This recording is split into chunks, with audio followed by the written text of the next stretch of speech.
দেখছেন তো বন্ধুরা, কত সুন্দর লাগছে। এইভাবে বানালে বাড়ির বাচ্চা থেকে বুড়ো সবাই খুশি হয়ে যাবে।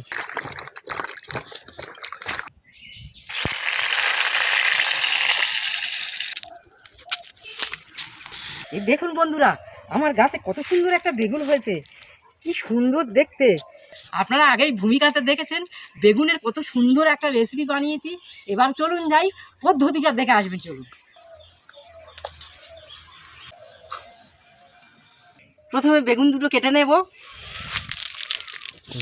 বোটাটা কেটে ফেলে দেব,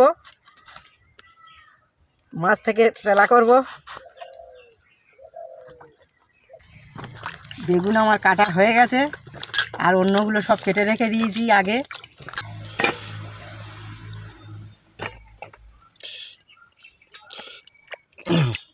লবণ দিয়ে দেব, অল্প হলুদ গুঁড়ো মাখিয়ে নেব যাতে এর ভেতর মশলাটা ঢুকে যায়। আপনারা পারলে লাল লঙ্কাও দিতে পারেন, আমি গুঁড়ো লঙ্কা খাই না তাই দিচ্ছি না। ঢাকা দিয়ে রেখে দেব। এখন আমি উনুনটা ধরিয়ে নিচ্ছি। এখন আমার উনুন ধরে গেছে, কড়াটা উনুনে চাপিয়ে দেব। আমার কড়াটা গরম হয়ে গেছে, এবার আমি তেল দিয়ে দেব বেগুন ভাজার জন্যে। অল্প লবণ দেব তেলের উপর। তেল গরম হয়ে গেছে, আমি এক এক করে বেগুনগুলো দিয়ে দেব।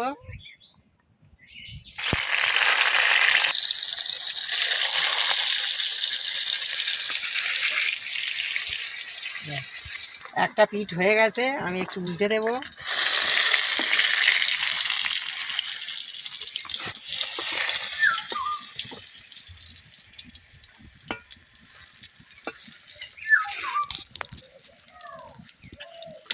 এটা আমার হয়ে গেছে, এবার আমি কড়া থেকে তুলে নিয়ে নেব।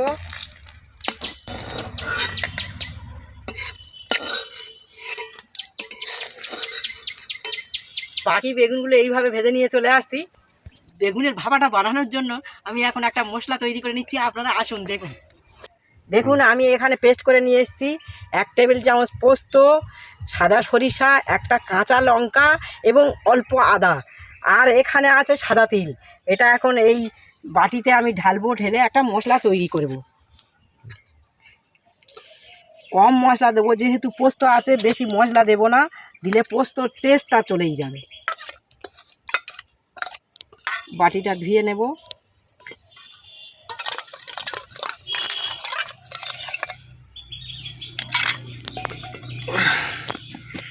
বেগুনে লবণ দেওয়া আছে, তো অল্প লবণ দেব।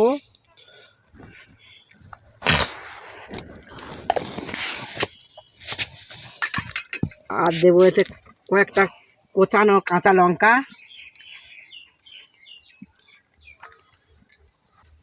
অল্প হলুদ গুঁড়ো। এখন মিক্সড করে নেব। অল্প জল দেব।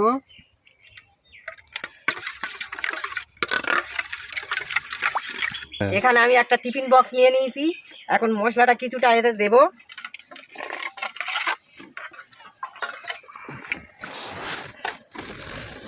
বেগুনগুলো এক এক করে দেব।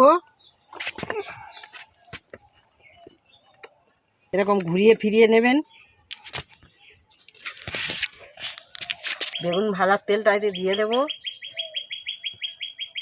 বাকি মশলাটা ঢেলে দেব। কয়েকটা চাকা করে কেটে রাখা পাকা টমেটো দিয়ে দেব।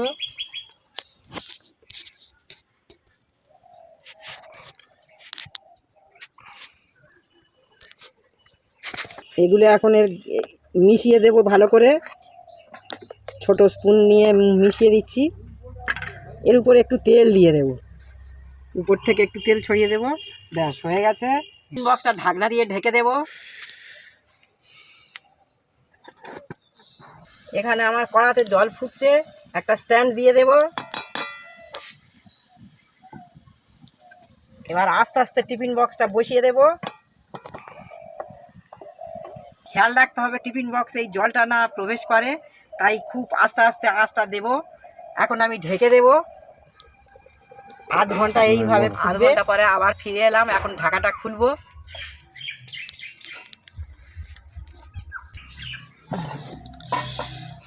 বন্ধুরা আপনারা নিশ্চয়ই অধীর আগ্রহে অপেক্ষা করছিলেন, তা আমি এবার ফিরে এসেছি। দেখুন আমার এটা ঠান্ডা হয়ে গেছে, খুলবো। খুব সুন্দর হয়েছে বন্ধুরা, দেখুন,